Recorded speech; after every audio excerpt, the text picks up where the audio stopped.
Mama, I feel like eating porridge jam with chicken. What do we do about it? Prince Ikenna, please, this is my only hen. Give me this thing! Nonsense, woman, don't you know I'm your prince? Get out of here before I cut off your head. No, please take it. My chicken, no. This porridge jam and chicken is just the best. What my body needs now is rest. Let me just go inside and rest my bones. The gods are in control of who becomes king and who doesn't. I have served the gods and the people well. But what will happen when I am gone? I have 2 sons. Will any of them become king? I think I need to hear from the mouthpiece of the gods. I will summon the chief priest tomorrow.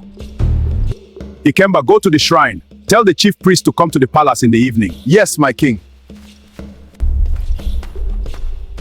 What am I hearing? What must have brought the chief priest here? Let me find out.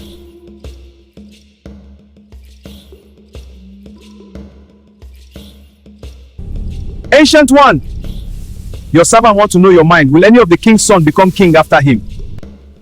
My king, the gods have spoken. Wise one, tell me, what did they say?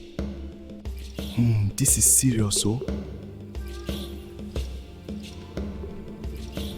The gods assure you, one of your sons will wear the crown when you are no more, but the one that will wear it, the gods kept secret. This is exactly what I want to hear.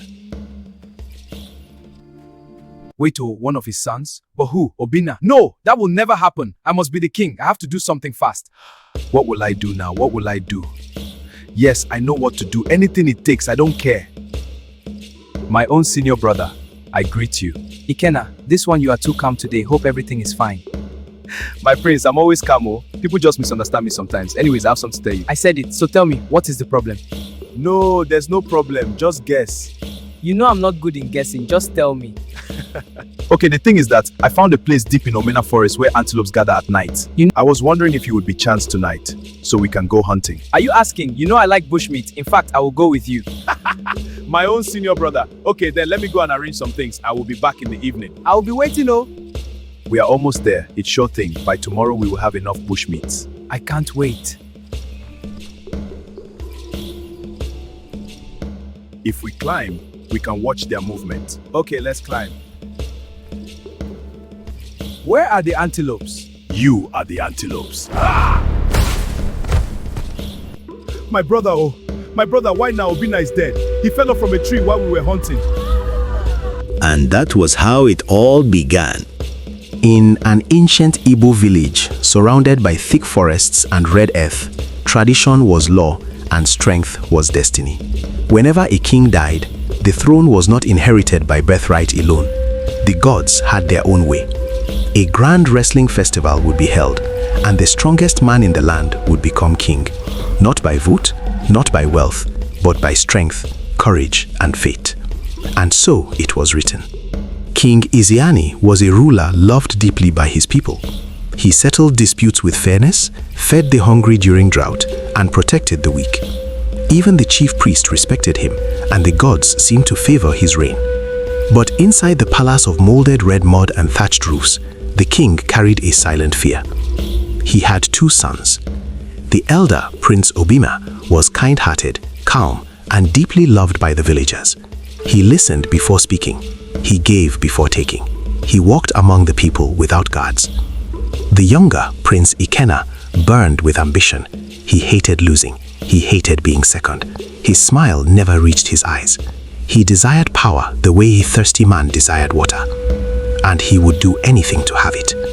One evening, as the sun melted into the horizon, King Ezeani summoned the chief priest in secret. Inside the quiet palace hut, incense smoke curled into the air as the priest chanted incantations and cast sacred cowries upon the floor. The king's voice trembled. When I am gone, what will become of this kingdom? The chief priest closed his eyes, consulting the unseen. The gods assure you, he finally said, that one of your sons will wear the crown. Outside the hut, hidden in shadows, Ikenna froze. He had been passing by, but now he stood still. One of your sons. His heart pounded violently. That meant either him or Obina. And he knew one thing for certain. He would not allow it to be Obina. Days later, Ikenna approached his elder brother with a friendly smile. Brother, he said, I found a place deep in the forest where antelopes gather at night. Let us hunt. We will feast like warriors. Obina laughed warmly. He loved the forest. He loved adventure. Under a bright silver moon, the two princes walked side by side into the thick woods. They reached a tall iroko tree overlooking a clearing. If we climb, Ikana suggested, we can watch their movements. Obina agreed. They climbed. The wind whispered through the leaves. The moon shone bright. And in a single cruel moment, Ikana pushed. Obina's body crashed against branches before slamming onto the hard earth below. A sickening crack echoed. Silence followed. Obina lay twisted, lifeless. For a brief second, Ikana stared down, breathing heavily. Then he began to scream. He returned to the village crying, shaking. Obina fell, he shouted. He slipped from the tree. Villagers rushed into the forest and found their beloved prince dead. The wails that followed shook the night. Obina was buried with honor. And Ikene shed crocodile tears. But something changed in the air that night. The wind no longer blew the same. Years passed. King Ezeani eventually died, his heart heavy with grief he never fully understood. 7 days after his burial, the wrestling festival was held. No man could defeat Ikene. He was powerful, ruthless. He became king, and the village began to suffer. Taxes increased, punishments became harsh, men were flogged publicly, women were insulted. Fear ruled where peace once lived, but no one dared challenge him, until the land itself began to rebel. Crops began to wither, livestock died mysteriously, children fell sick, lightning struck trees without rain. Whispers spread, the gods are angry. The chief priest, disturbed by visions, visited the king unannounced. The gods demand another wrestling festival, he declared. Only then will peace return. Ikene laughed. Let them come, he said. Who dares challenge me? Around that same time, a woman and her son had quietly entered the village. The boy's name was Namdi. He was unusually strong for his age and completely hairless, not a strand on his head. Children feared him, adults avoided him, except one boy, Ekeze, who became his loyal friend. There was something calm yet powerful about Namdi, something ancient. On the appointed day, the arena filled with villagers. Ikene stood tall, muscles glistening. Silence fell. No one stepped forward. Hope faded. Then, a young voice spoke. I will wrestle. Gasps filled the arena. It was Namdi, the hairless boy. Ikena roared with laughter. Is this a joke? Has the village lost all its men? But tradition was sacred. He had to fight. The wrestling began. It was brutal. Ikena underestimated the boy. Namdi moved with strange precision. Each grip felt familiar. Each counter felt practiced. They struggled. Dust rose. Sweat poured. The crowd held their breath. And then, with their final powerful throw, Namdi slammed Ikena onto his back. The earth seemed to shake. Silence.